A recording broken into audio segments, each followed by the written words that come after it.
Civil सेवा 2018 का सवाल निकालिए। आपके पास होगा, क्वेश्चन बैंक मिला होगा। सिविल सेवा 2018, सिविल सेवा 2018।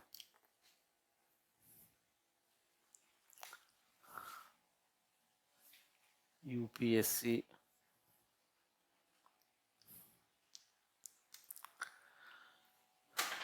सीएससी एग्जाम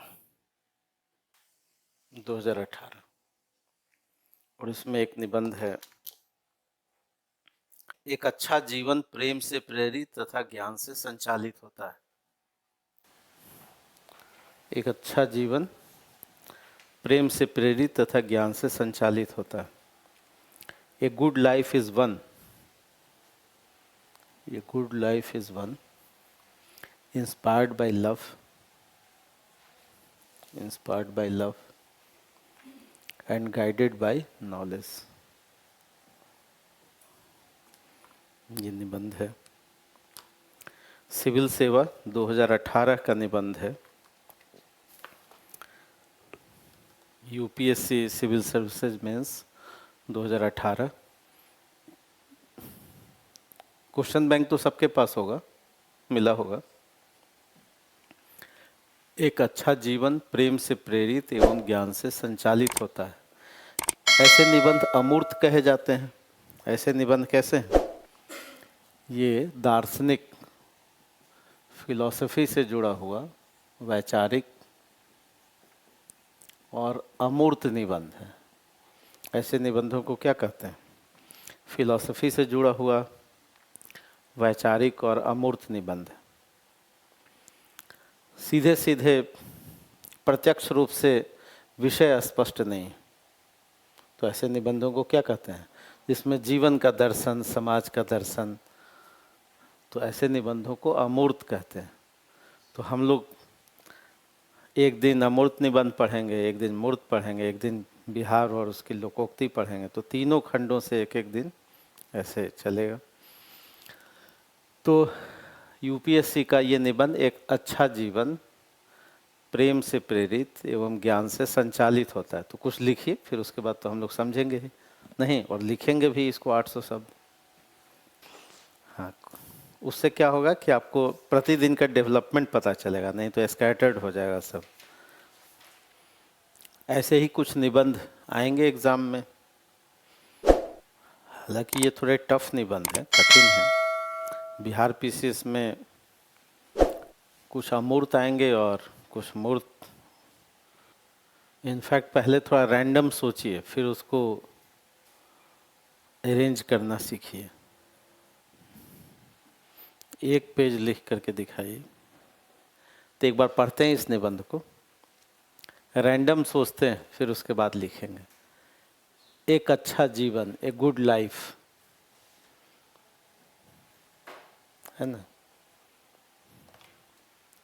एक अच्छा जीवन,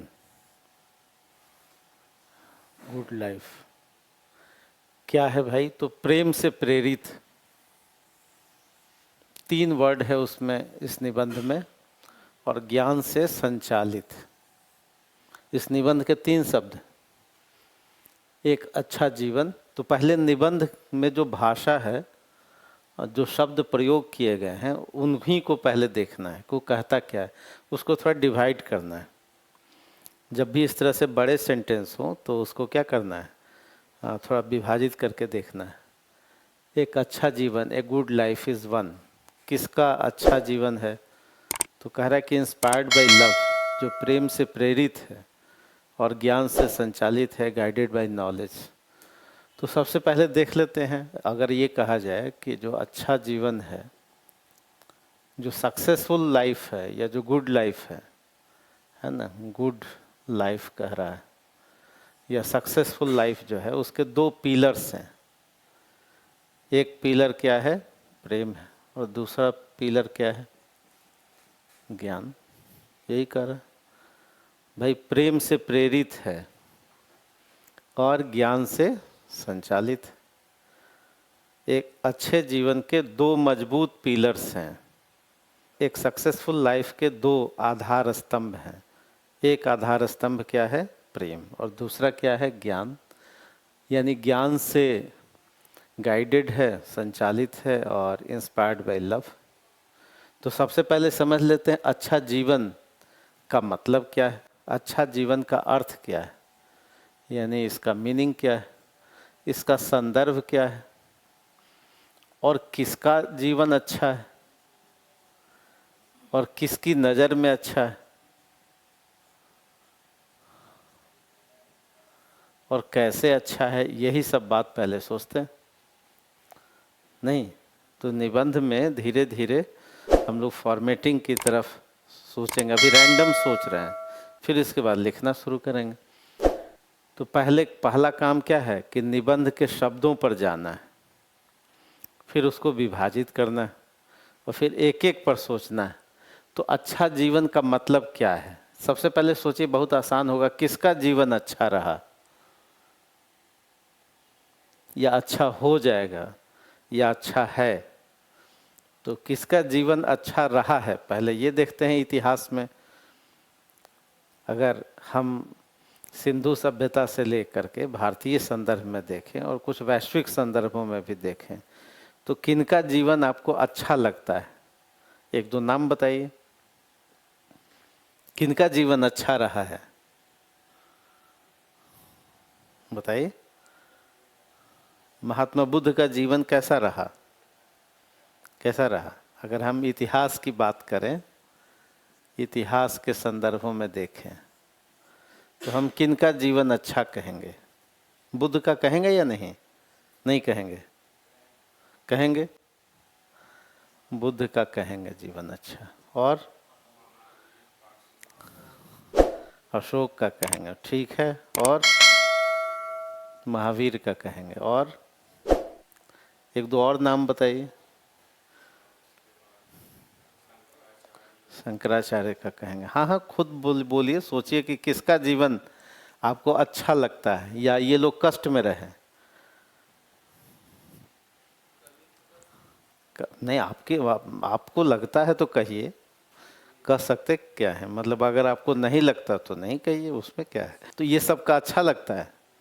क्यों अच्छा लगता है? धन संग्रह तो नहीं किया इन्होंने, और धन संग्रह करने वालों को आप जानते भी नहीं कि जानते हैं। भाई जिन्होंने हासिल किया सत्ता, सुख, जमीन, उनको तो कोई जानता ही नहीं है, तो हम कैसे बताएं कि उनका जीवन अच्छा रहा? या किसी को जानते हैं आप? नहीं जानते।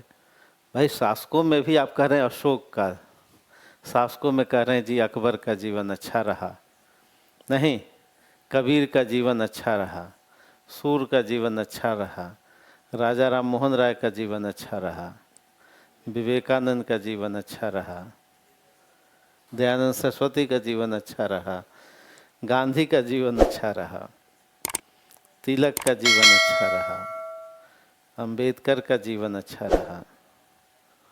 नहीं, अगर हम पौराणिक चरित्रों में देखें, ये तो इतिहास के चरित्र हैं, अगर पौराणिक चरित्रों में देखें तो राम का जीवन अच्छा रहा होगा।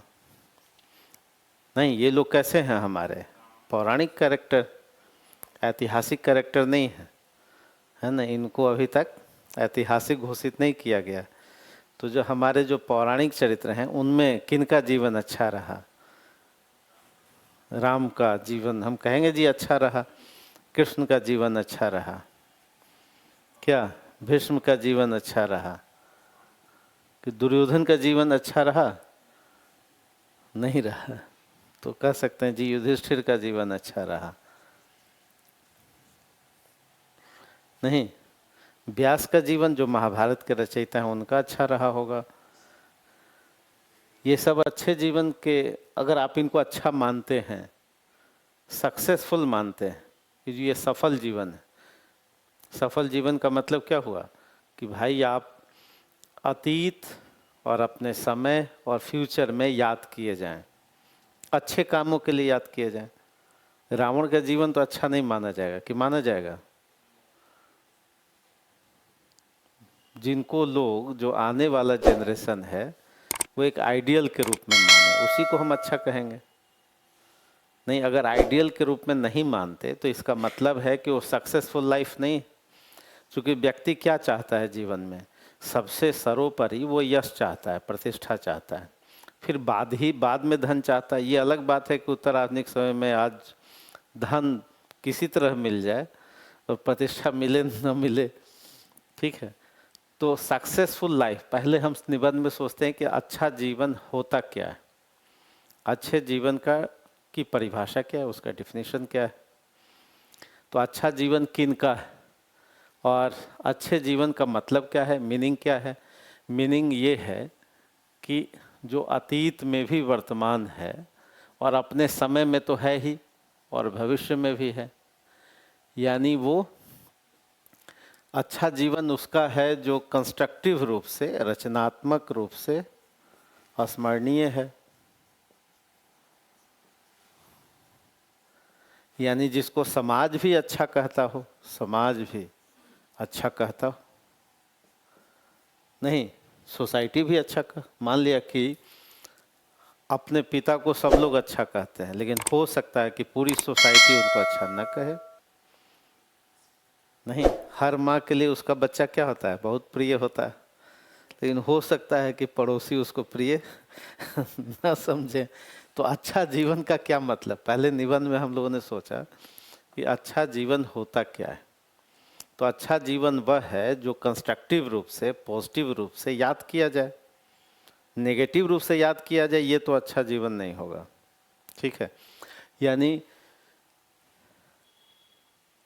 अच्छा जीवन समाज की नज़र में, आप कह सकते हैं राष्ट्र की नज़र में, संस्कृति की नज़र में, नहीं परिवार की नज़र में, या जो आने वाली संतति है उसके नज़र में।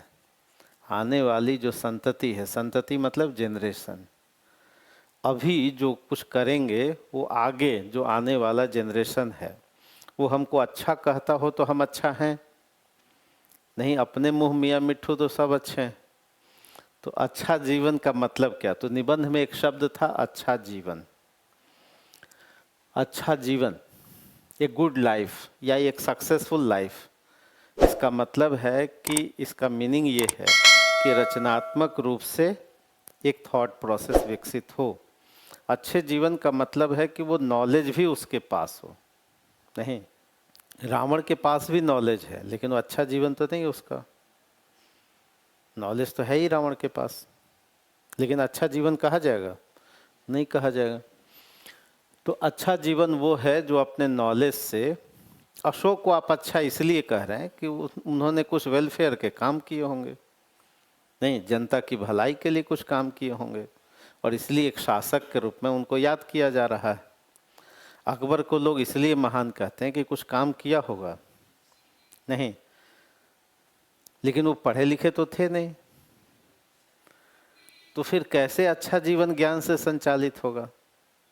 नहीं, अगर कह रहा है कि अच्छे जीवन के दो पिलर्स हैं, एक प्रेम है दूसरा ज्ञान है, तो अकबर के पास तो इसका मतलब ये है कि पहले तो समझ गया अच्छा जीवन क्या है।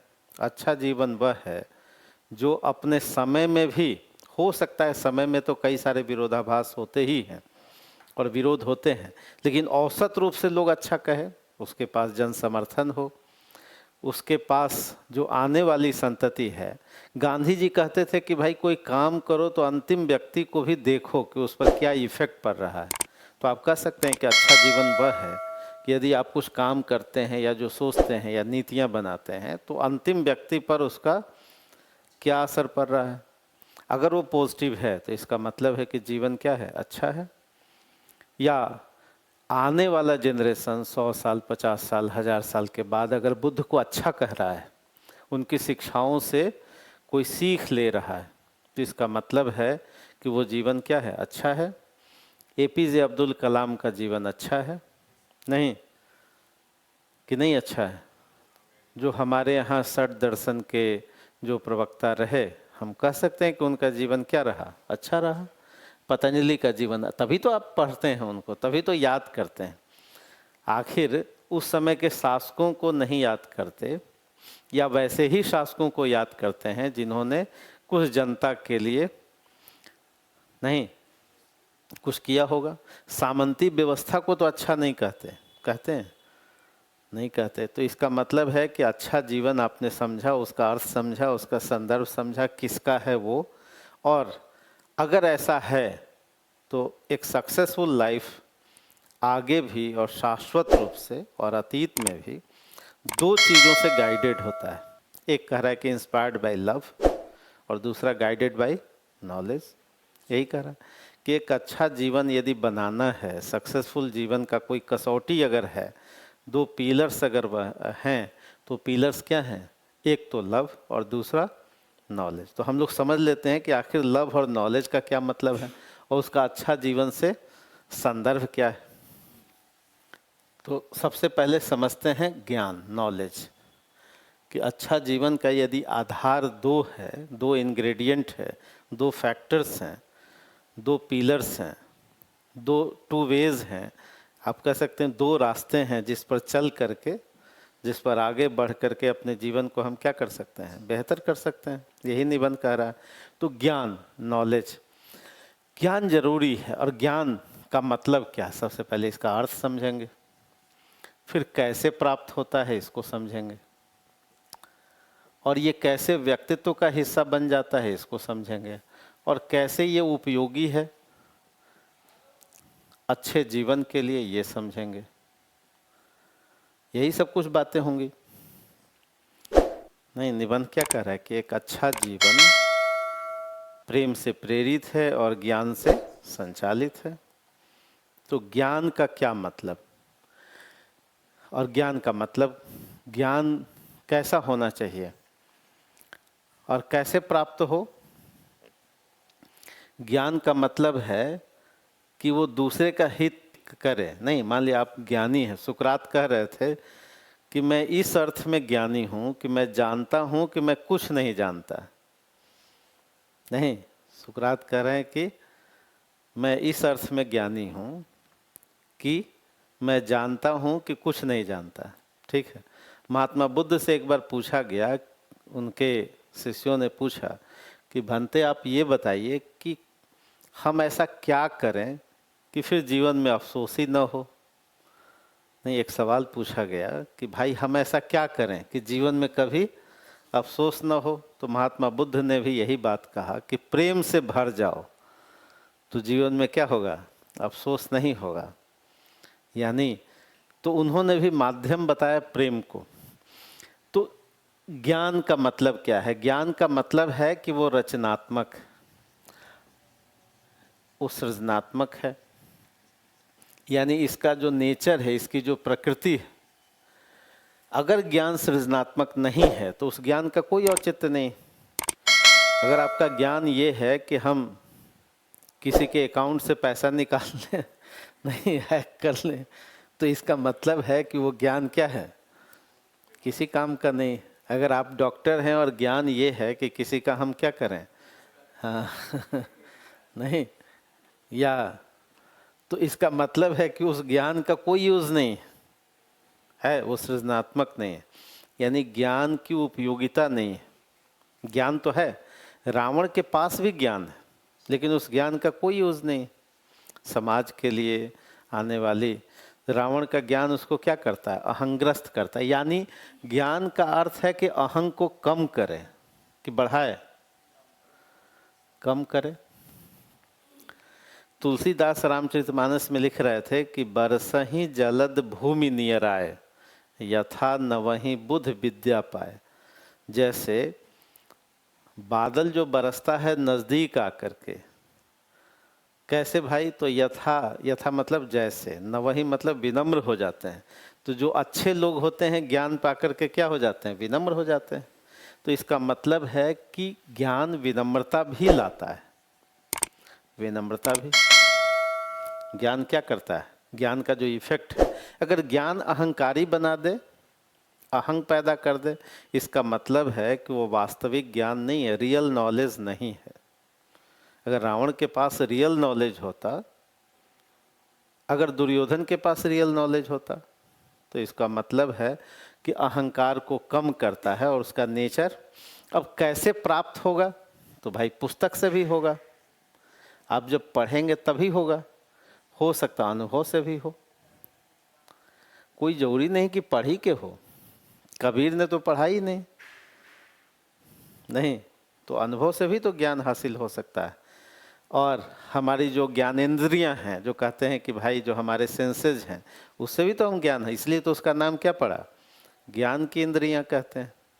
नहीं तो इसका मतलब है कि हम सुन करके भी ज्ञान हासिल करते हैं।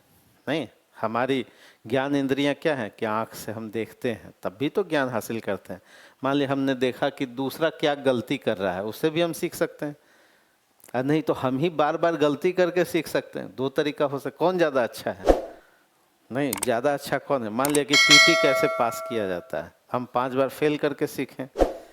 नहीं, या दूसरा ये हो सकता है कि भाई जो सीनियर हैं, अगर हमसे पहले के यात्री हैं और वो कैसे फेल कर गए, तो हम उनसे भी सीख सकते हैं। नहीं, सफल होना और असफल होना ये तो जीवन में चलता ही रहता है, लेकिन कई बार हम अपनी ही गलती करके सीखते हैं। और दूसरी बार क्या हो सकता है कि एक आध बार अपनी गलती करके सीखा, फिर दूसरे की भी तो गलतियों से सीख सकते हैं। तो सुन करके, देख करके भी ज्ञान होता है। ज्ञान कई तरीकों से होता है। नहीं, एक ऋषि के पास एक व्यक्ति गए, 5 वर्ष का उनका बच्चा था, बताया होगा मैंने कि भाई बच्चे को हमको पढ़ाना है। तो ऋषि ने कहा कि 5 वर्ष का बच्चा है, तुम 6 वर्ष लेट करके आए हो। ऐसा क्यों कहा होगा? बच्चा तो 5 ही वर्ष का है, कि तुम कितने विलम्ब से आए हो? नहीं, 6 वर्ष विलम्ब करके आए हो। इसका मतलब ये है कि शिक्षा तो गर्भाधान संस्कार से ही शुरू हो जाता है। अभिमन्यु को तो शिक्षा उसके गर्भ में ही मिली। नहीं, यानी तुम कितने विलम्ब से आए हो, है ना? क्योंकि एजुकेशन तो वहीं से शुरू हो जाता है। और बात भी वाजिब है कि अगर बच्चा गर्भ में है और माता पिता झगड़ा कर रहे हों, तनाव में हों, तो उसका इफेक्ट किस पर पड़ता है? बच्चे पर भी पड़ता है। तो इसका मतलब है कि ज्ञान तो कई बार हम प्राकृतिक शक्तियों से जीवन की प्रक्रियाओं में भी सीखते हैं। अष्टावक्र ऐसे ही ज्ञानी थे। वो जब गर्भ में थे और पिता भी उनके विद्वान थे, वो कुछ गलत फैक्ट्स बोल रहे थे, तो अष्टावक्र ने, कहा जाता है कि गर्व से ही बोला कि पिताजी आप गलत बोल रहे हैं। तो पिता नाराज, पिता को लगा ये तो जन्म ही नहीं लिया है, अभी अभी से हमारी गलती निकाल रहा है, आगे चल के पता नहीं ये विद्रोही निकलेगा। तो पिता ने श्राप दे दिया जन्म से पहले ही कि तुम 8 अंक से टेढ़े पैदा होगे। तो पिता का श्राप लेकर के वो पैदा लिए अष्टावक्र। तो अष्टावक्र जब पैदा लिए तो 8 अंक से टेढ़े क्यों थे? क्योंकि पिता ने ही श्राप दिया था। ठीक है, लेकिन बड़े ज्ञानी हुए। तो राजा जनक तो शासक भी थे लेकिन ज्ञानी माने जाते हैं। ठीक है, तो ज्ञान कई तरीकों से हासिल हो सकता है। यानी ज्ञान जब व्यक्तित्व में शामिल हो जाए, चरित्र में शामिल, यानी ज्ञान चरित्र भी बनाता है। चरित्र निर्माण की कसौटी। नहीं, ज्ञान क्या है? चरित्र निर्माण की कसौटी। इसी ज्ञान पर कबीर ने कहा था कि पोथी पढ़ने से ज्ञान नहीं होता। आपने बहुत पॉपुलर पंक्ति सुनी होगी कि भाई पोथी पढ़ी पढ़ी जगमुआ। पंडित भैया ने कोई पोथी पढ़ने से कोई ज्ञानी हो जाए, इसका मतलब है कि किताब पढ़ने से ज्ञानी हो सकता है और नहीं भी हो सकता है। हो तब सकता है जब वो चरित्र में शामिल हो जाए, व्यवहार में शामिल हो जाए। लेकिन अगर पोथी ही केवल पढ़ा है, कहने का मतलब कि केवल सैद्धांतिक ज्ञान हासिल किया है, केवल थ्योरी, तो ये तो अहंग्रस्त कर देगा आपको, अहंग्रस्त कर देगा। ज्ञान तो तोते को भी मिला था। एक ऋषि के पास एक तोता था, नहीं उसको पढ़ा दिया गया, बहेली आएगा दाना डालेगा। नहीं, ज्ञान तो था उसके पास, वो रट भी रहा था, और बहेली आया भी, दाना डाला भी, वो जाल में फंसा हुआ भी बोल रहा था। नहीं, जैसे हम लोग छोटे बच्चे को कहते हैं कि बेटा गेस्ट आए हैं जरा कविता सुनाओ, वो बेचारा सुनाने लगता है कविता। वो हो सकता है कविता का मर्म न समझता हो, लेकिन उसने क्या कर लिया है, रट लिया। और गार्जियन भी बार बार उसका क्या करते हैं, परिचय करवाते हैं उसी कविता से। बाद में बहुत गुस्सा आता है मम्मी के पास जा कर के, मेरे पिताजी जो हैं वो नहीं तो कहने का मतलब ये है कि पोथी से यानी सैद्धांतिक यानी व्यवहारिकता जरूरी है, व्यवहारिक ज्ञान जरूरी है, ये जरूरी है। यानी समाज उपयोगी ज्ञान जरूरी है, समाज के लिए उपयोगी, तब उस ज्ञान का क्या है, औचित्य है। अंबेडकर अगर ज्ञानी हैं तो इसका मतलब है कि उनके ज्ञान से सोसाइटी को फायदा होगा। अगर फायदा नहीं हो रहा है तो किस अर्थ में ज्ञानी, कोई ज्ञानी नहीं। ऐसे यानी ज्ञानी का मतलब और ज्ञान पाने का जो तरीका है। अब आप सोचिए कि क्या ये पढ़ने से, ये जानने से जीवन अच्छा होगा? बिल्कुल अच्छा होगा। मान लिया कि अगर कलाम साहब ज्ञानी हैं तो उससे समाज को फायदा है कि नहीं? क्यों भाई? तो ज्ञान ही तो समाज को, व्यक्ति को एक जीवन, एक बेहतर दिशा में जाए, उसके लिए ज्ञान जरूरी है। बुद्ध को भी ज्ञान हासिल करना पड़ा। बुद्ध का भी जीवन कैसे है? उन्होंने ज्ञान हासिल किया और अंततः उनको पता चला कि दुख क्या है और क्यों है और दुख का निदान कैसे होगा। महावीर स्वामी ने भी ज्ञान हासिल किया। उन्होंने कहा कि नहीं जी, अनेकांतवाद है, ये जो सत्य है, सत्य के एक चेहरे नहीं होते। ये महावीर स्वामी ने अपने जीवन अनुभव से सीखा। तो इसका मतलब है कि एक अच्छे जीवन के लिए, एक सक्सेसफुल जीवन के लिए, एक सफल जीवन के लिए ज्ञान की आवश्यकता है। तो अब फिर से निबंध पे जाइए। एक अच्छा जीवन प्रेम से प्रेरित, अभी प्रेम नहीं पढ़ा है, और ज्ञान से क्या होता है, संचालित होता है। अब आप जितने लोगों का नाम आपने सुना है, कोई न कोई, कबीर अनुभव ज्ञान के पारखी थे, समाज का ज्ञान उनको था, धर्म का ज्ञान था, और उनका जीवन कैसा रहा, सफल रहा। तुलसीदास ऐसे व्यक्ति थे, और विवेकानंद ऐसे व्यक्ति थे, बुद्ध थे, है ना। तो इसका मतलब कि जिनका भी जीवन सफल रहा है या सफल हो सकता है भविष्य में भी, वो कहीं न कहीं या तो अनुभव ज्ञान के धनी हैं, समाज की संरचना को समझते हैं, भारतीय संस्कृति के भाव को समझते हैं, यानी किसी न किसी अर्थ में ज्ञानी है। और ज्ञानी का मतलब ये है कि वो जानते हैं कि कुछ नहीं जानते, यानी ज्ञान सीखने की एक प्रक्रिया है। यानी वो हर व्यक्ति कैसा है, अहंग्रस्त नहीं, वो सब व्यक्ति शिष्य साधक है। यानी हर व्यक्ति में वो कैसा है, एक भाव है। यानी वो कलावंत तो हो ही नहीं सकता, असाध्य वीणा हो सकता आपने पढ़ा हो, है ना। उसमें वो कहता है कि राजन मैं तो कलावंत हूँ नहीं, शिष्य साधक हूँ। नहीं, इसका मतलब ये है कि चाहे वो इतिहास का ज्ञान हो, चाहे वो मेडिकल साइंस का ज्ञान हो, चाहे वो इंजीनियरिंग का ज्ञान हो, सोशोलॉजी का ज्ञान हो, ज्ञान से तो आधार है ही सफल जीवन का। और ज्ञान का यदि रचनात्मक उपयोग हो तो जीवन क्या हो जाए, सफल हो जाए। किसी को सितार बजाने का ही ज्ञान है, बिस्मिल्लाह खां को अपना वादन ही है ना। तो उसमें सचिन को अगर क्रिकेट का ही ज्ञान है तो जीवन क्या है, सफल है। यानी ज्ञान आधारित तो होगा ही। और ज्ञान का यूज कैसे होगा, कंस्ट्रक्टिव रूप में नहीं। तो जीवन की सफलता का एक आधार है कि ज्ञान से ही परिचालित होगा। अब दूसरा फैक्टर ये है कि प्रेम का मतलब क्या है और प्रेम से कैसे इंस्पायर्ड। तो प्रेम का मतलब है मानव से, मानव से। प्रेम का मतलब क्या है कि मानव से प्रेम है। हमारे यहाँ अर्धनारीश्वर की परिकल्पना की गई जब ब्रह्मा ने अपनी काया से यानी अपने शरीर से दो लोगों का निर्माण किया। कहा जाता है कि का और या, यानी पुरुष यानी मनु, और या मतलब नारी यानी श्रद्धा। यानी जो प्रथम नारी, जब ब्रह्मा को हुआ कि सृष्टि की रचना करनी है तो अपने काया से, अपने शरीर से दो लोगों की रचना की, एक आदिम पुरुष की, एक आदिम नारी की। और फिर धीरे धीरे इन दोनों में आकर्षण भी पैदा हुआ। इसलिए कहा जाता है कि न अकेले ये पूरे हैं और न अकेले ये पूरे हैं। इसलिए हमारे यहाँ कहा जाता है कि अर्धनारीश्वर का देश है, यानी कोई एक पूरा नहीं। न पुरुष अपने आप में पूर्ण है और न नारी अपने आप में पूर्ण। यानी सृजन के लिए दोनों के संतुलन की आवश्यकता है। तो प्रेम का एक ये भी पक्ष है, प्रेम तो पूरी वसुधा से संभव है। इसलिए भारतीय संस्कृति में क्या कहा गया, वसुधैव कुटुंबकम, वसुधैव कुटुंबकम, पूरी वसुधा से ही प्रेम। यानी प्रकृति से प्रेम,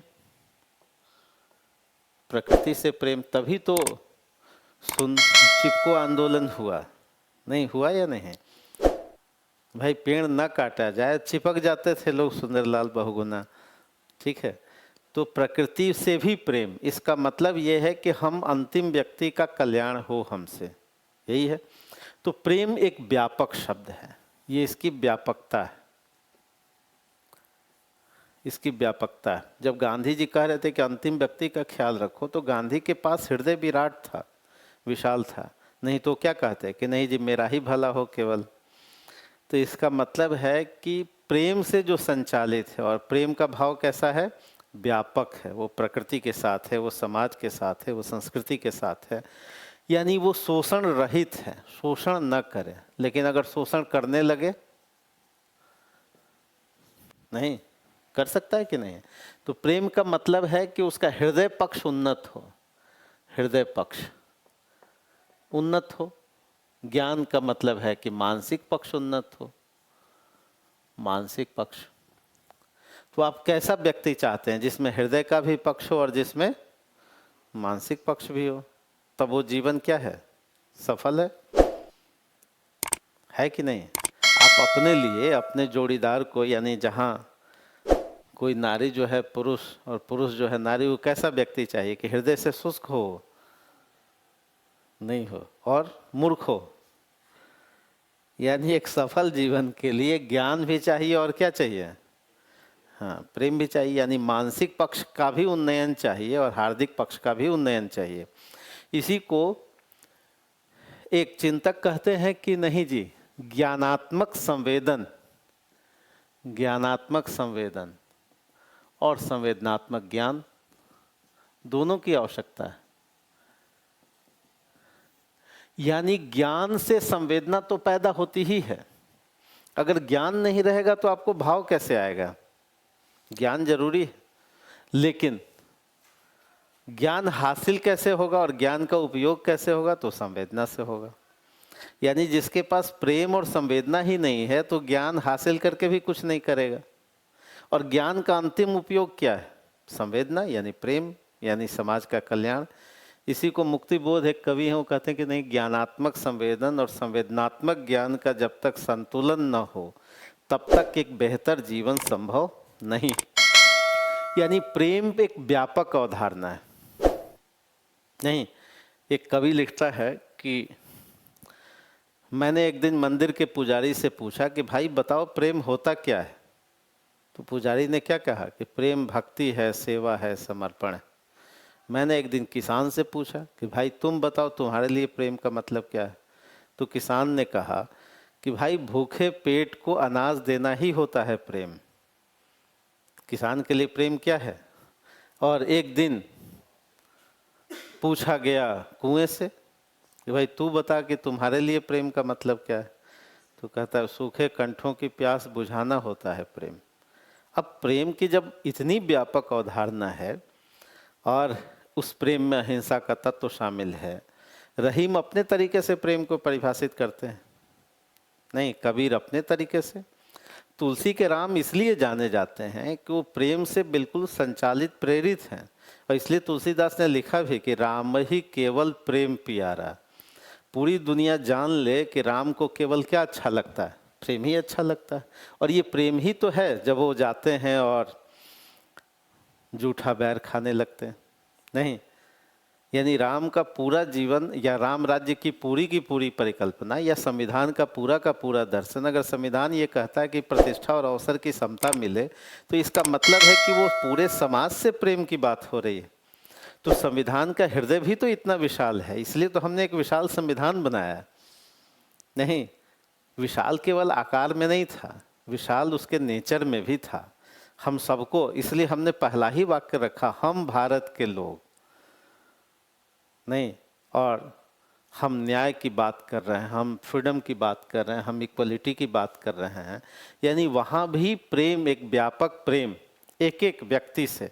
इसलिए हमने जब ऋग्वेद की बात हुई तो हमने सूर्य से को भी नमस्कार कहा, हमने सूर्य को भी देवता माना, हमने हवा को भी देवता माना, हमने सबके शांति की कल्पना की। इसलिए आप देखते होंगे अंतरिक्ष शांति, वायु शांति, ये सब वेद मंत्र भी हम लोग बखानते हैं। तो इसका मतलब है कि सब शांत हों और सब कल्याणकारी हों। लेकिन अगर इन दोनों में देखा जाए तो महत्व तो ज़्यादा किसका है? अगर दोनों में टकराव होने लगे तो हृदय पक्ष को ध्यान दिया जाए या मानसिक पक्ष को? दोनों संतुलन है, दोनों की आवश्यकता है सफल जीवन के लिए, सफल परिवार के लिए, सफल सृष्टि के लिए, सफल राष्ट्र के लिए। अगर पूरे 150 करोड़ 140 करोड़ हम लोग हैं, अगर सबको ह्यूमन रिसोर्स बना दिया जाए, सबको ज्ञान से जोड़ दिया जाए, कि शिक्षा को 2% से और घटा के कम कर दिया जाए जीडीपी का, तो कैसे विश्व गुरु बनेंगे? तो सफल राष्ट्र, सफल व्यक्ति, सफल जीवन, एक अच्छा जीवन, एक अच्छा राष्ट्र, एक अच्छा समाज, एक अच्छा परिवार, परिवार तभी होगा जब परिवार के सदस्य ज्ञान से क्या होंगे? संचालित होंगे और प्रेम से प्रेरित होंगे। और परिवार के सदस्यों में प्रेम ही नहीं है, अगर नहीं, हो सकता है कि न प्रेम हो। हमको ये देखना पड़ेगा कि जो हम लोग सपना देखते हैं तकनीकी विकास का, उसमें होरी की भी तो अपनी जगह है और धनिया की भी जगह, कि नहीं जगह है, कि उसको हम लोग क्या करें? साइड में खड़ा करके उसको हाशिए पे डाल दें। यानी हम एक ऐसा समाज बनाएंगे, एक ऐसा सफल राष्ट्र बनाने की कल्पना करेंगे। और इसीलिए कहा कि भाई 18 पुराणों का सार क्या है? व्यास ने महाभारत की रचना की, पुराणों की बात की। पुराणों का सबका सार यही है कि परोपकाराय पुण्याय, परोपकार में ही पुण्य है और किसी को दुख देना ही क्या है? पाप है। तो ये जो सफल जीवन है, एक अच्छा जीवन है, उसके दो क्या हैं? पिलर हैं। एक क्या है? प्रेम, और प्रेम की एक व्यापक अवधारणा, प्रेम कण कण से। इसलिए कवि कहता है कि अनिल सा लोक लोक में कहाँ नहीं है प्रेम, सांस सा सबके उर में, सबके उर में, एक एक सांस में प्रेम है। प्रकृति तो प्रेम लुटा रही है, सुगंध बिखेर रही है। फूल क्या है? कुछ देने के लिए ही वो फूल बने। वृक्ष कभी अपना फल खाता है क्या? नहीं खाता। यानी वो भी परोपकार के लिए है।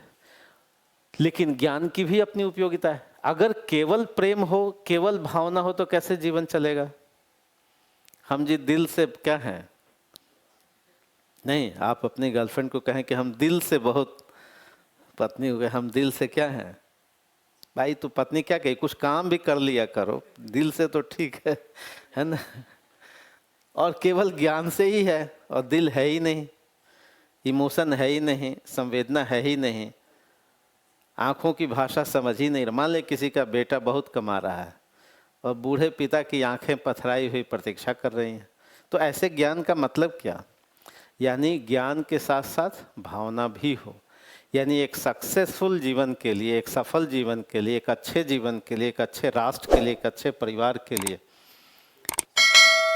क्या चाहिए? प्रेम से प्रेरित और ज्ञान से संचालित। तो निबंध समझ गए? अब तो लिख पाएंगे नहीं? तो निबंध को हम लोगों ने क्या किया? अभी हम रैंडम सोचा, और इस रैंडम सोच करके फिर अब दूसरा संदर्भ आता है कि हम इसको लिखें कैसे, भूमिका कैसे लिखें। और लेकिन जब इतना हम सोच लेंगे तो क्या होगा? फिर चीज़ें, निबंध आसान हो जाएंगी। समझ में आ गया तो लिखा जाए। और कोई आपके, और कोई मन में कुछ सहज भाव आता हो तो बताइए, और कोई उदाहरण बताइए। अब आप रैंडम आप सोच ही रहे हैं, जिसको कहते हैं ब्रेन स्टॉर्मिंग कर रहे हैं, तो फिर कुछ और भाव आ रहा है मन में? अपने नॉलेज का, अपने उदाहरणों का आप कैसे यूज़ करते हैं, ये महत्वपूर्ण है। कई बार आपको लगेगा कि ये मिलता जुलता है, लेकिन इसका हम यूज कैसे करें? तो वो जो पंक्तियाँ आप सुना रहे हैं उसका यूज करना, उस शस्त्रों का यूज करना क्या है, वो भाषा का, वो आपकी मौलिकता का। इसलिए जब निबंध का इंस्ट्रक्शन रहता है तो क्या रहता है कि भाई विषय के साथ निकटता बनाए रखें। इंस्ट्रक्शन पढ़ा है यूपीएससी ने या कहीं भी निबंध में कुछ इंस्ट्रक्शन दिए रहते हैं, निर्देश दिए रहते हैं। पहला निर्देश क्या है कि जब आप लिखेंगे तो विषय के साथ निकट रहें। तो निकट कैसे रहेंगे, आपके पास वक्त अगर 1 घंटा या सवा घंटे का है, जैसे आईएएस के एग्ज़ाम में सवा घंटे का समय है, बिहार पीसीएस के एग्ज़ाम में 1 घंटे का समय है, तो 1 घंटे में जो शीर्षक है, शीर्षक को 2-3 बार देखा जाना चाहिए, नहीं तो आप डेविएट कर जाएंगे लिखते हुए। और सेकंड्स लगते हैं देखने में। एक बार तो पूरा आपने कर लिया, खाका बना लिया, फिर उसके बाद क्या लगता है, सेकंड्स लगते हैं एक बार देखिए। तो पहली बात है कि विषय से निकटता बनी रहे। हो सकता है कि एक आध पैराग्राफ में डेविएशन हो जाए तो फिर नेक्स्ट पैराग्राफ में पकड़ लीजिए, है ना। ऐसा हो सकता है कि लिखते लिखते हम थोड़ा क्या हो जाएं, जब आप लिख लेंगे और फिर से सोचेंगे क्या वही ऐसे पढ़े या कुछ हम लोग हाँ कहीं नेशनल हाईवे से नहीं कहीं खेत में उतर गए, है ना। ऐसा होता है। तो इसका मतलब है कि हम शीर्षक को देखते रहें, और देखने का मतलब सेकंड्स लगता है, तो 3-4 बार लिखते हुए देखा जाना है। तो विषय से निकट हो। दूसरी बात क्या हो कि भाई मौलिकता को प्राथमिक माना जाएगा, उसके लिए अधिक अंक दिए जाएंगे। तो मौलिकता का मतलब है कि बातें तो वैसी ही रहेंगी, कबीर को कोट करेंगे, बुद्ध को कोट करेंगे, गांधी को, लेकिन उनकी बात को अपने शब्दों से आप जोड़ेंगे। गांधी ने तो ये नहीं सोचा होगा कि हमारा यूज लोग इस निबंध में कर लेंगे। आप जो यूज कर रहे हैं यही मौलिकता है। तो मौलिकता का मतलब क्या होता है, मौलिकता का मतलब नया सृजन कर देना नहीं होता। मौलिकता का मतलब होता है कि जो शीर्षक, जो निबंध, जो प्रॉब्लम दिया गया, उस प्रॉब्लम के अर्थ में अपने ज्ञान का कैसे यूज करते हैं, यही मौलिकता है। ठीक है। यानी आपने बुद्ध को पढ़ा, आपने बहुत सारी चीज़ों को पढ़ा, अब आपके जीवन में समस्याएं आएंगी, आप कहीं डीएम होंगे, एसडीएम होंगे, तो उस ज्ञान का आप क्या करेंगे। तो इसका मतलब वो मौलिक सोच है, ये नहीं कि मौलिक नई बात आप कर लेंगे। तो मौलिकता का सिर्फ इतना मतलब है कि अंदाजे बयां ही मौलिक होता है, यानी जो कहने का तरीका, जो सोचने का तरीका, जो लिखने का तरीका, तो आपकी अपनी भाषा है, और भाषा में आप कबीर को यूज़ कर रहे हैं, रहीम को कर रहे हैं, किसी का, महाभारत का कर रहे हैं। तो ये तो यानी पहली बात है कि विषय से निकट रहें। दूसरी बात कि मौलिकता का ख्याल रखें। तीसरी बात कि राइटिंग जो आपका है वो सृजनात्मक हो, अपीलिंग हो, प्रभावी हो। ये सब लिखा रहता है इंस्ट्रक्शन में कि प्रस्तुति कैसी हो, प्रभावी हो, मतलब लचर ना हो। ये पता चले कि जी भाई आप ग्रेजुएट हैं, ये नहीं पता चले कि 10वीं का विद्यार्थी है और चौथी का विद्यार्थी, दूसरे क्लास का विद्यार्थी क्या लिखता है, गाय एक जानवर है, उसके 4 पैर होते हैं। तो ये पता चलता है कि दूसरे तीसरे क्लास का है। अब आप ग्रेजुएट हैं, तो ग्रेजुएट हैं तो भाषा कैसी होनी चाहिए, प्रभावी होनी चाहिए, नहीं प्रवाह होना चाहिए उसमें। तो भाषा पे पकड़ हो, वाक्य संरचना पे पकड़ हो, और शुद्धता भी हो, शुद्धता का भी ध्यान रखा जाए, और ऑर्डर में हो। एक और इंस्ट्रक्शन में रहता है कि क्रमबद्ध भी हो। प्रस्तुति कैसी हो, क्रमबद्ध हो। क्रमबद्ध का मतलब कि आपने पहले पैराग्राफ में अगर भूमिका के बाद अच्छे जीवन को डिफाइन किया, तो एक पैराग्राफ लिखिए कि अच्छा जीवन क्या होता है। या अगर तीनों को एक साथ एक पैराग्राफ में डिफाइन किया, तो तीनों का एक संतुलन बनाए रखिए। फिर उसके बाद आप ज्ञान पे आइए, ज्ञान के कई आयामों पे आइए। यानी आप ये मत, है ना, एक ऑर्डर में बना रहे, एक ऑर्डर बना रहे, यानी पढ़ने वाले को एक ऑर्डर लगे, क्रमबद्ध लगे। ऐसा नहीं कि कंट्राडिक्टरी बात करने ले। एक ही पैराग्राफ में कंट्राडिक्टरी बात अगर करेंगे तो परीक्षक क्या होगा, वो सोचेगा कि इस निबंध में कोई क्रमबद्धता का ख्याल, ध्यान नहीं रखा गया। तो इसको देखना है। यानी पढ़ने वाला साधारण बातों में कि पढ़ते ही चला जाए, नहीं उसको 1000 शब्द पढ़ लिया, उसको पता ही, अच्छा इतनी जल्दी पढ़ लिए। नहीं तो आप कहीं कहीं क्या देंगे, जैसे कहीं कहीं ब्रेकर होगा, जैसे वर्तनी की गलती होगी, तो क्या है वो, तो कौन वैसा रास्ता पसंद करेगा जिसमें 10 से ज़्यादा ब्रेकर हो। नहीं, मान लिया हमको चलना है 1 किलोमीटर और पता चला कि 1 किलोमीटर में कैसा है, 10-20 ब्रेकर लग गए तो ब्रेकर मतलब रुकेगा ना। वो ब्रेकर का मतलब क्या है कि गति को आप क्या कर रहे हैं, रोक रहे हैं। नहीं तो आपको ध्यान देना पड़ेगा कि वर्तनी की क्या हो, वाक्य संरचना ठीक हो, भाषा ठीक हो और मैच्योर भाषा हो। मैच्योर भाषा का मतलब कि भाई उस भाषा से कुछ सीखा जाए, मौलिक हो। तो ये सब चीज़ें रहेंगी तो निबंध में भी खूब अंक मिलेंगे। नहीं तो फिर 200 प्लस अंक मिलेंगे, 180 प्लस मिलेंगे, और फिर निबंधी आपको क्या बना देगा, एसडीएम बना देगा। नहीं चूँकि जीएस तो कमो बेस एक रेंज में रहेंगे ही। ठीक है, तो लिखा जाए। तो ये निबंध आपका तैयार हो गया। नहीं तो सिविल सेवा में ऐसा नहीं कि बहुत कठिन निबंध आते हैं, केवल एक प्रबंधन की आवश्यकता। लिखिए, महात्मा बुद्ध से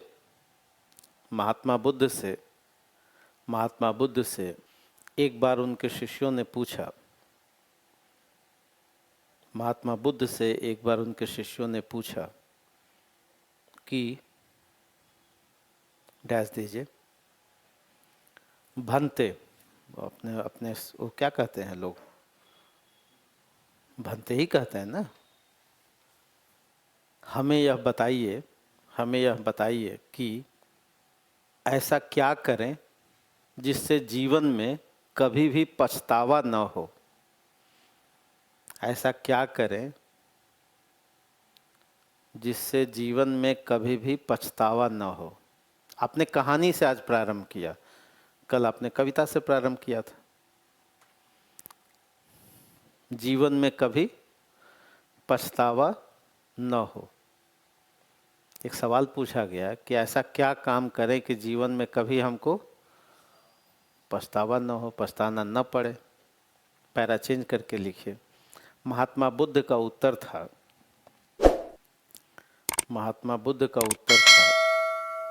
डैश दे करके लिखिए, संपूर्ण जीवन ज्ञान और प्रेम से भर जाओ। संपूर्ण जीवन ज्ञान और प्रेम में संलग्न कर दो। संपूर्ण जीवन ज्ञान और प्रेम के पथ पर अग्रसर कर दो, या संलग्न हो जाओ, या संलिप्त हो जाओ। पूर्ण विराम। अब ये कहानी आपने बनाई है, कहानी है नहीं, तो कोई पूछने जाएगा महात्मा बुद्ध से कि कहानी है कि नहीं। हमने इस निबंध के लिए क्या किया, एक अपने मन से कहानी बना दी और बुद्ध को उसमें क्या कर दिया, कोट कर दिया। इसी को क्या कहते हैं, मौलिकता कहते हैं। हाँ कर सकते हैं भाई, सही बात है। बुद्ध क्यों नहीं ऐसा कहे होंगे, है ना। हाँ बुद्ध क्यों नहीं ऐसा कहे होंगे, लेकिन बुद्ध से ये सवाल हुआ ही और बुद्ध ने ऐसा कहा ही, इसकी कोई योजना तो है नहीं, है ना। तो आपने क्या कर दी, अपने निबंध के लिए एक कहानी गढ़े। हम सिखा रहे हैं कि ऐसी चीजें आप कर सकते हैं। ठीक है, क्योंकि दोनों मानवीय मूल्यों से संबंधित है। ठीक है, तो कोई नकली, जैसे मान लिया कि कोई मेरे पड़ोस में एक लड़का रहता था, तो ऐसी कहानियां लोग बनाते हैं। उससे अच्छी कहानी क्या है कि आप बड़े व्यक्तित्व को कोई कोट कीजिए और ऐसा लगे कि सही है। नहीं तो पैरा चेंज करके लिखिए। महात्मा बुद्ध का संदेश था कि एक अच्छा और सफल जीवन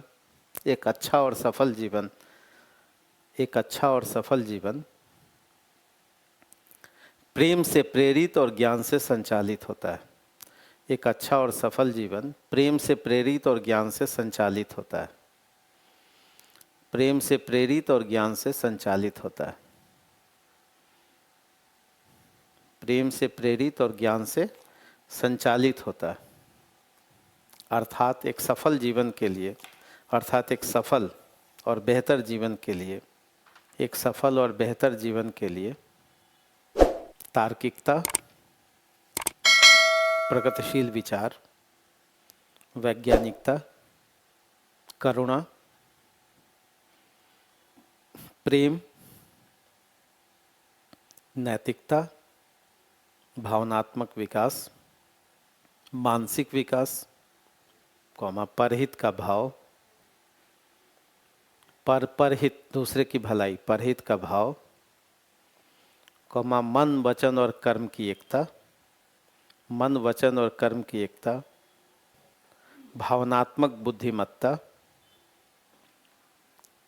एवं आध्यात्मिक चिंतन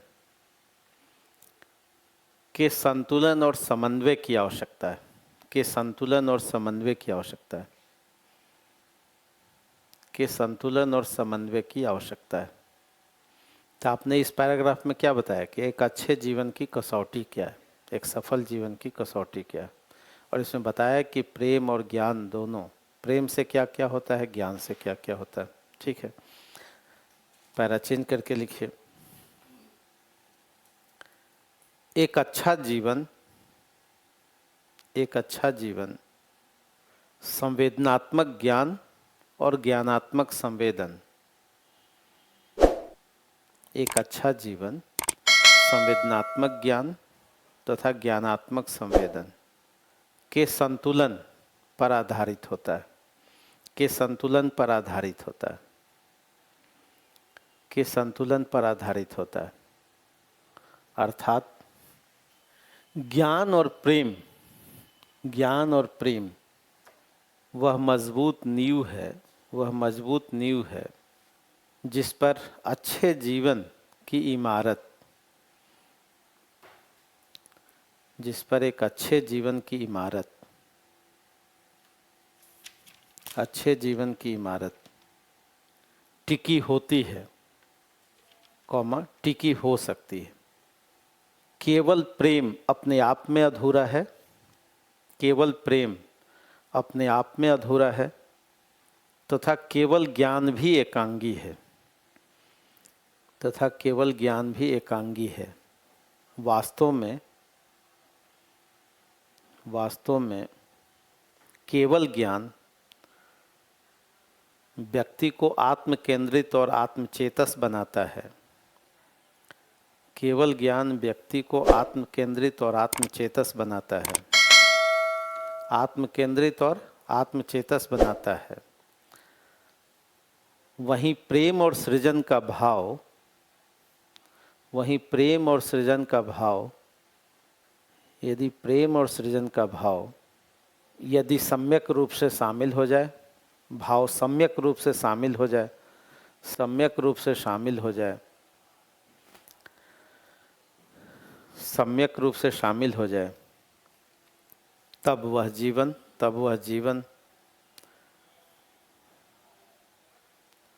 सफल है, तब यह जीवन सफल है, पूर्ण है एवं प्रासंगिक है।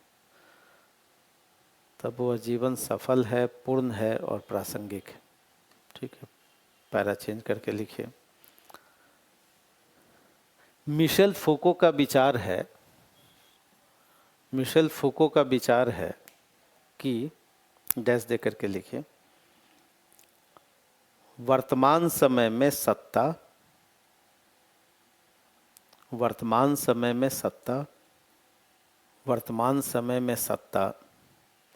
ज्ञान के रथ पर सवार होकर आती है, ज्ञान के रथ पर सवार होकर आती है,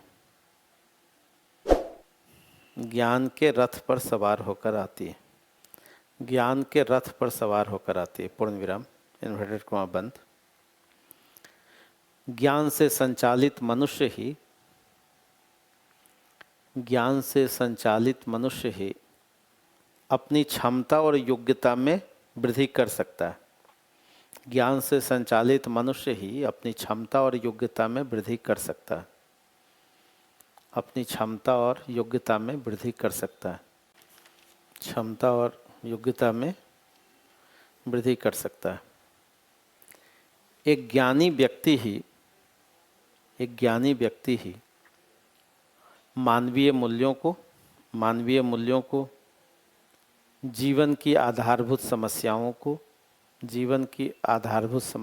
को विज्ञान के सदुपयोग को, विज्ञान के सदुपयोग को, धर्म के वास्तविक चरित्र को, धर्म के वास्तविक चरित्र को तथा संविधान की आत्मा को महसूस कर सकता है,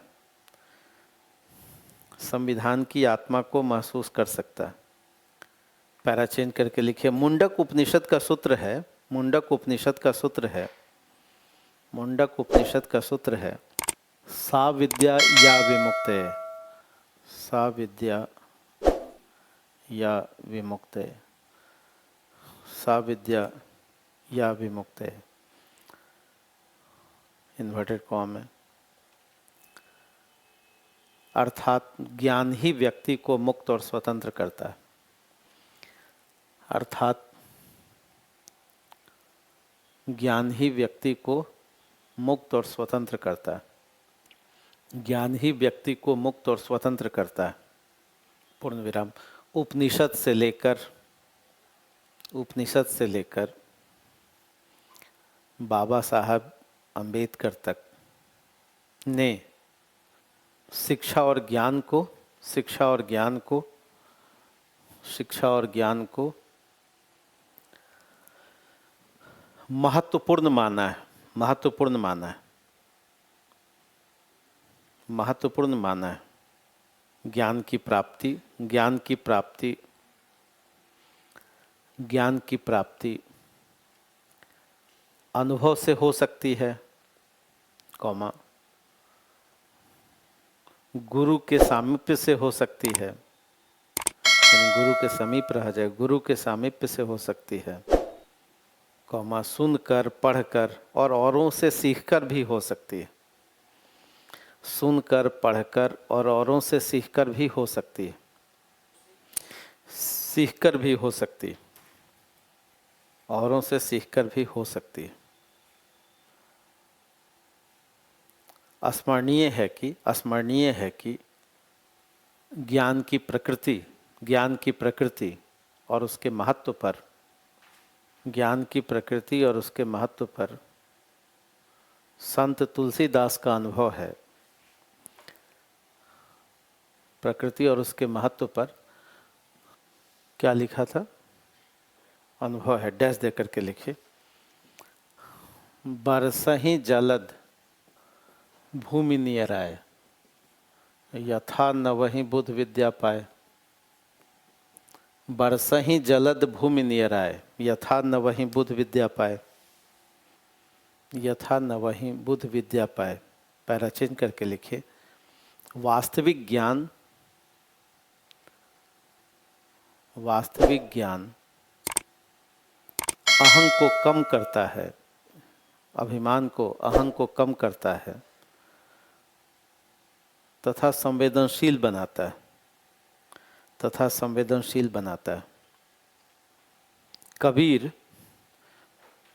इन्हीं अर्थों में पोथी ज्ञान को निरर्थक बताते हैं, कबीर इन्हीं अर्थों में पोथी ज्ञान को निरर्थक बताते हैं, पोथी ज्ञान अंडरकोट को निरर्थक बताते हैं। पूर्ण विराम। यदि जीवन सफलता और असफलता के दो पहियों के साथ, यदि जीवन सफलता और असफलता के दो पहियों के साथ आगे बढ़ता है, तब कबीर का व्यवहारिक संदेश है, कबीर का व्यवहारिक संदेश है। डैश दे करके लिखिए। सुख दुख इस संसार में सब काहू को है, सुख दुख इस संसार में सब काहू को है, ज्ञानी काटे ज्ञान से। सुख दुख इस संसार में सबको होता है, ज्ञानी काटे ज्ञान से, मूर्ख काटे रोए। इस संसार में सुख दुख तो सबको होना है, लेकिन ज्ञानी उसको कैसे काटता है? ज्ञान से या मूर्ख रो करके? पैरा चेंज करके लिखिए। ज्ञान के व्यापक उद्देश्य को, ज्ञान के व्यापक उद्देश्य को तथा उसके व्यवहारिक उपयोग को भारतीय और पश्चिमी दार्शनिकों ने अपने अपने अनुभव से व्यक्त किया है। भारतीय एवं पश्चिमी दार्शनिकों ने अपने अपने अनुभव से व्यक्त किया है, अपने अपने अनुभव से व्यक्त किया है। सुकरात कहते हैं डैश दे करके लिखे, मैं ज्ञानी इस अर्थ में हूँ, मैं ज्ञानी इस अर्थ में हूँ, मैं ज्ञानी इस अर्थ में हूँ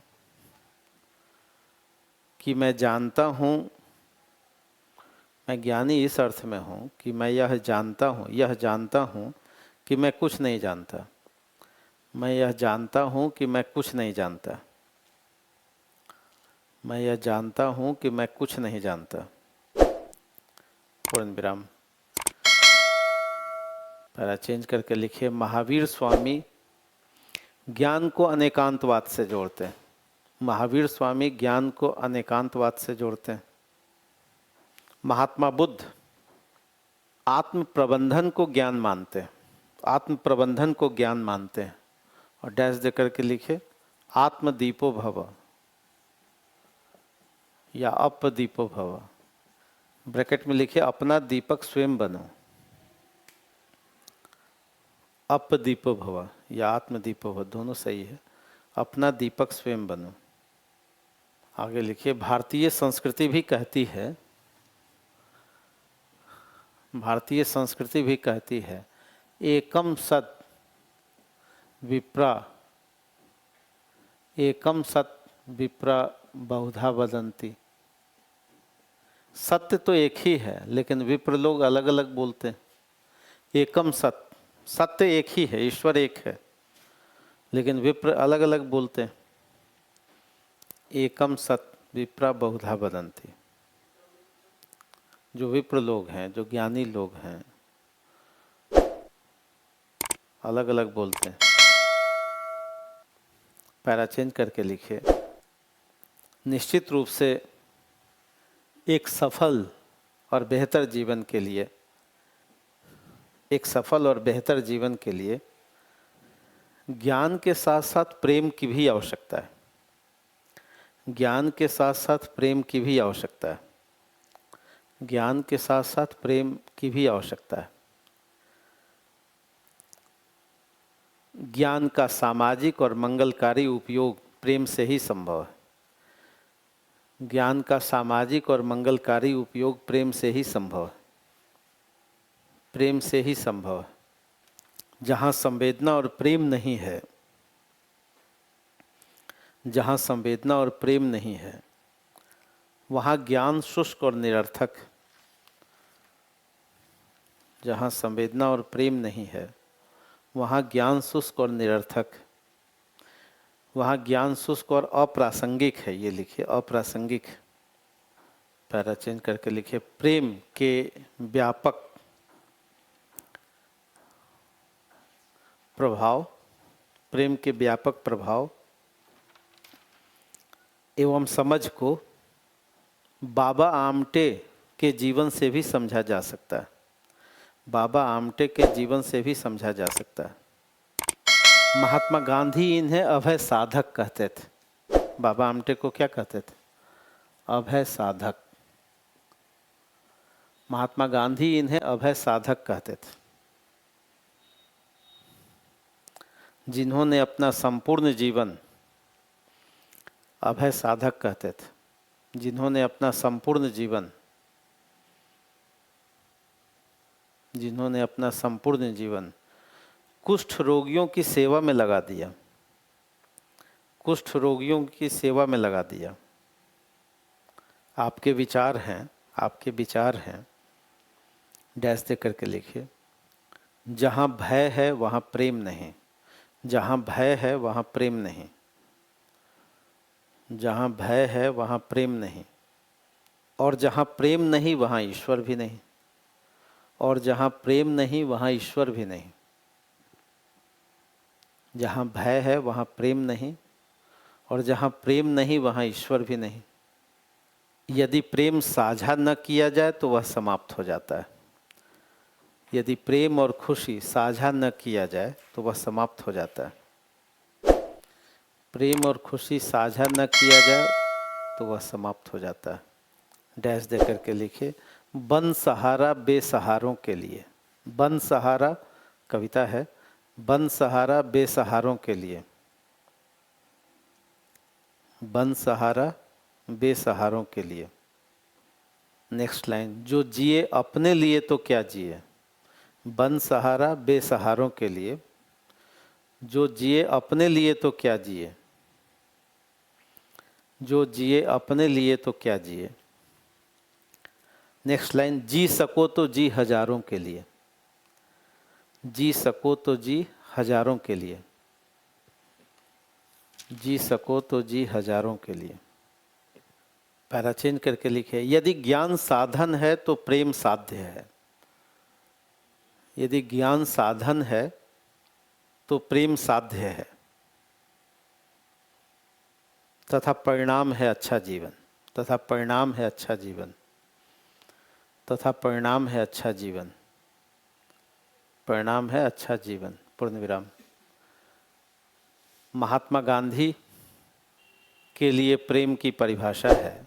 महात्मा गांधी के लिए प्रेम की परिभाषा है। डैश दे करके लिखिए, इन्वर्टेड कॉमा में, किसी काम को करने से पहले यह जरूर सोचें। किसी काम को करने से पहले यह जरूर सोचें। किसी काम को करने से पहले यह जरूर सोचें कि इसका अंतिम व्यक्ति पर क्या प्रभाव पड़ने वाला है। इसका अंतिम व्यक्ति पर क्या प्रभाव पड़ने वाला है। पैरा चेंज करके लिखे, सुंदरलाल बहुगुणा के लिए प्रेम। सुंदरलाल बहुगुणा के लिए प्रेम पर्यावरण के प्रति है। पर्यावरण के प्रति है। पर्यावरण के प्रति है। ब्रैकेट में लिखे, चिपको आंदोलन पर्यावरण के प्रति है, पूर्ण विराम।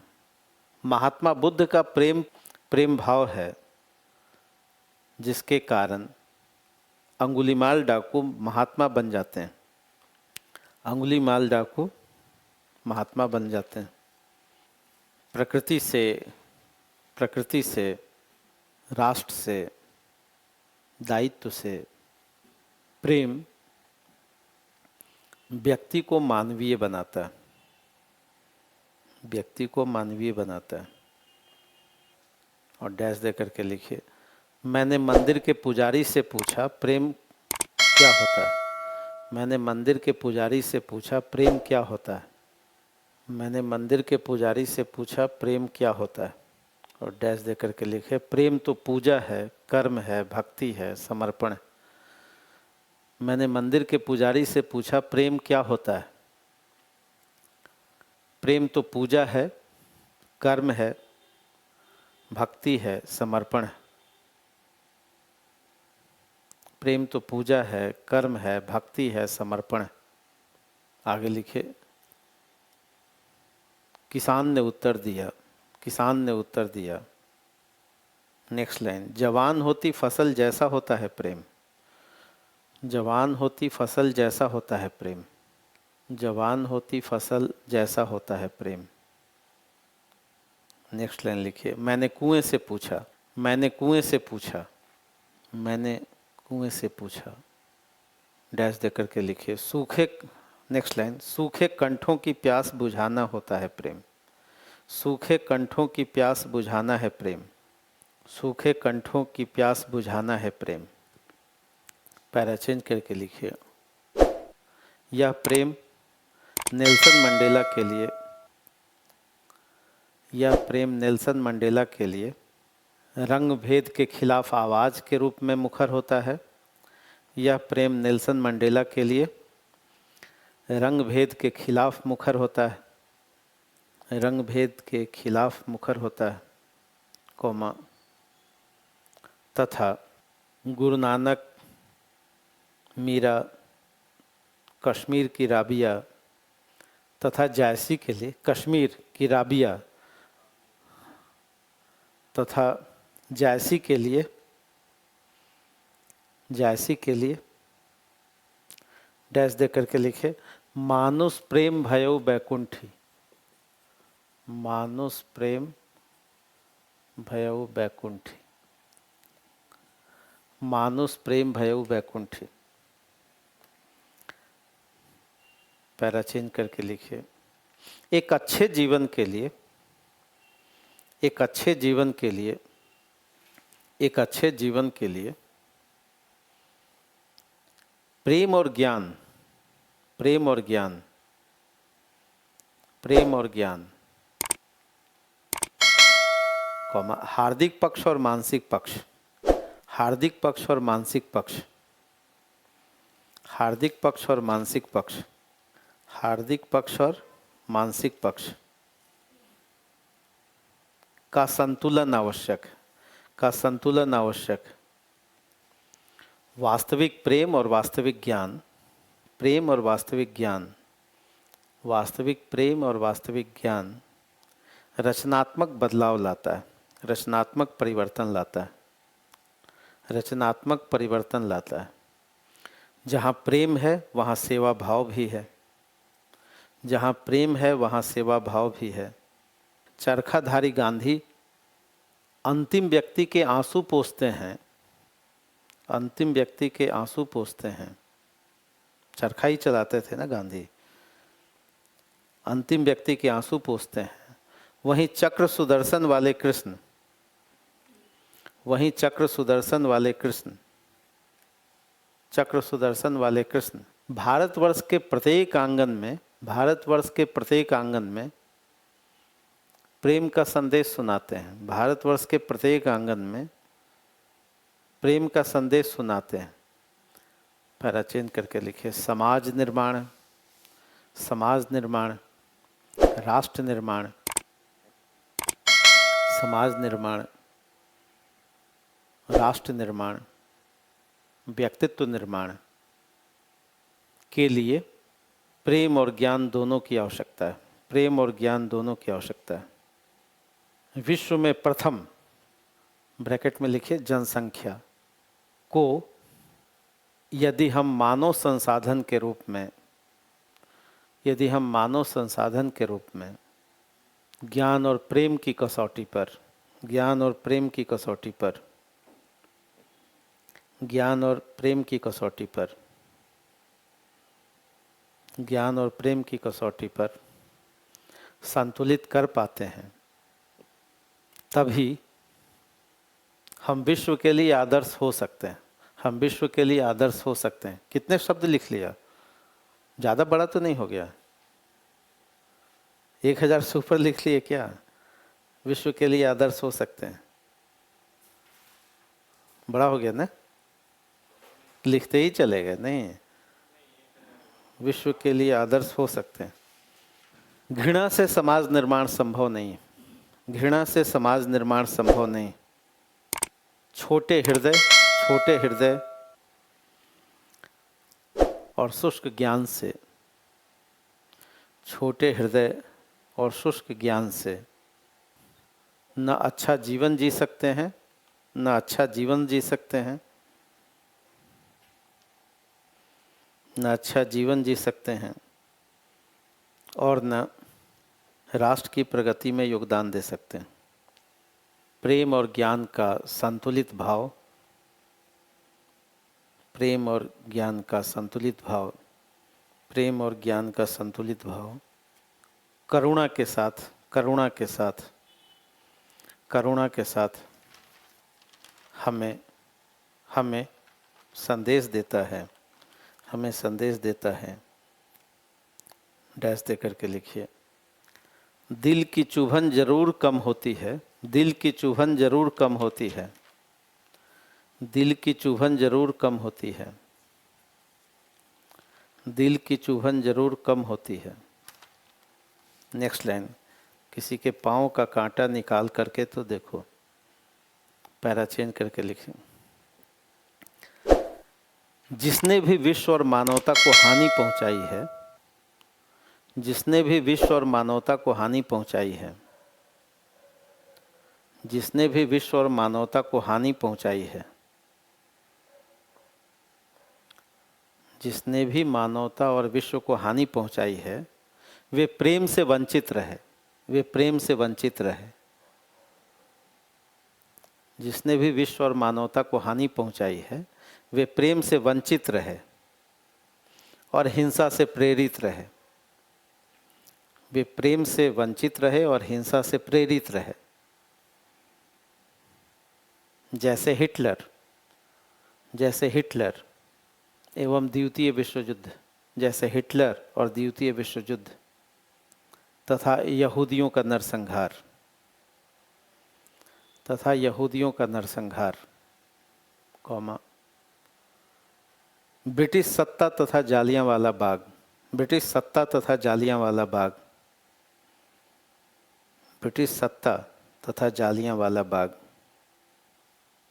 एवं दुर्योधन तथा रावण का अहंकार। पैरा चेंज करके लिखिए।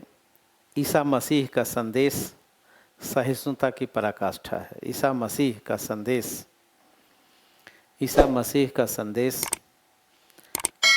सहिष्णुता और करुणा की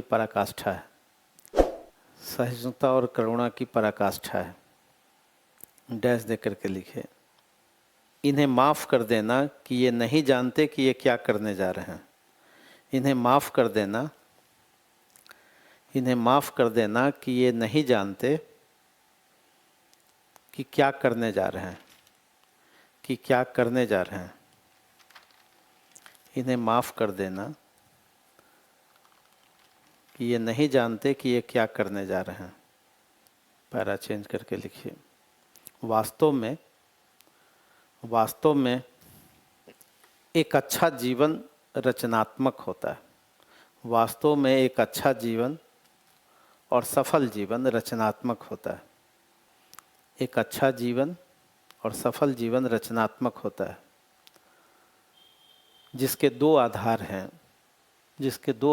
हैं, प्रेम से प्रेरित होना तथा ज्ञान से संचालित होना।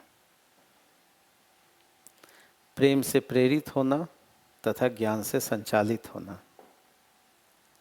भारतीय संस्कृति एवं सभी पुराणों का सार भी यही है। भारतीय संस्कृति तथा सभी पुराणों का सार भी यही है।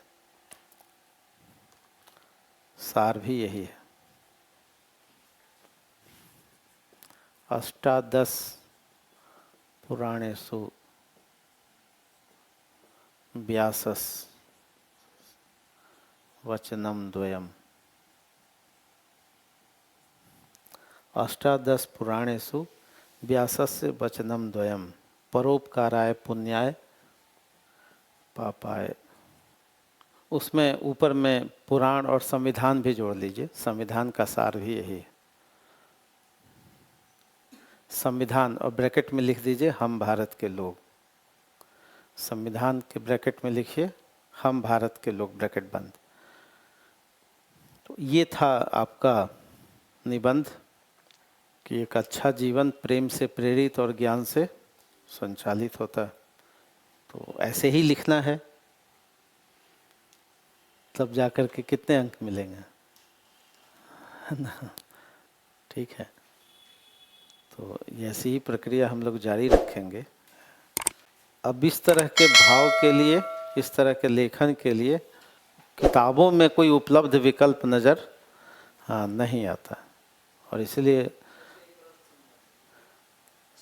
अष्टादश मतलब अष्ट मतलब 8, 10 मतलब 18 हमारे यहाँ पुराण है, और सबका सार यही है। अगर एक लाइन में कहा जाए तो उसका मतलब क्या? और संविधान को भी क्या कहें कि भाई यही है कि सबका क्या हो, भला हो, सबको हम न्याय दे पाएँ, सबको हम स्वतंत्र कर पाएँ। तो यही सार है, और अच्छे जीवन का भी भाव यही है, ज्ञान और प्रेम का भी भाव यही है।